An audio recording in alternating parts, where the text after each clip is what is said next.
So I just had an interesting interaction with a customer over the phone, and I wanted to share it because I think it's something that obviously I don't talk about because I'm not a weatherman, but here's the concept.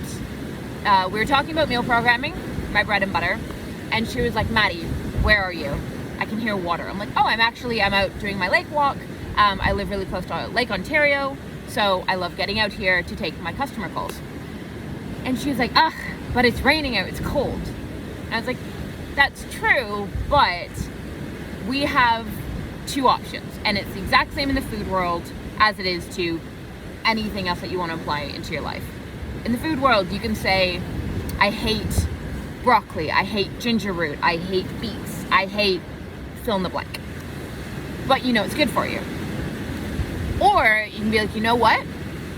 I'm gonna try to enjoy beetroot by pickling it, roasting it, having it raw, take your pick.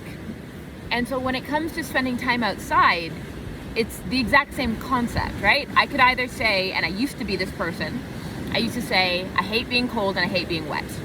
Wasn't fun.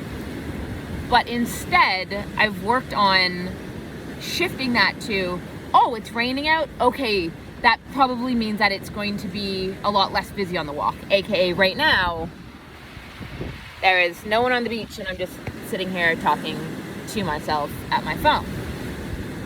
And the second option is you can try different things. So I've had the immense fortune to get to go to a place called Othership in downtown Toronto, which allows you to practice hot and cold exposure. And then I've also gotten to meet some of the people from a company called Unbounded, which literally practices cold exposure.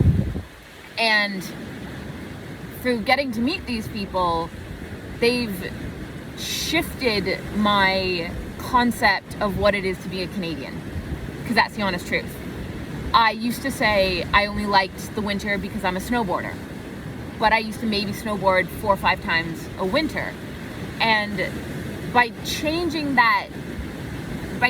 the way that you tell yourself about your day, it changes everything. So now, you know, when it's raining, I throw on my good raincoat, I got my wet boots on, or my rainproof boots, and I go out and I have a bloody ball. And that's like my biggest thing with meal programming. When you have your meals set up and when they are full of nutrient-dense meals that make you feel good and make you feel energized, you have time to do things. You have time to test things. See, it's starting to rain right now, and I can sit here and just be like thrilled that I get to walk home in the rain. Because when we were kids, we used to love doing that. It was only when we became adults that we were told that we're not supposed to enjoy being in rain and enjoy, you know, just being a little silly. So I guess my whole rant for today is get outside in any weather, dress well for it, and also like try new things. Reach out to people who are doing things that you think are crazy because they probably want to share their crazy method with you. And just find really happy moments in the day because they're everywhere. Have a glorious weekend.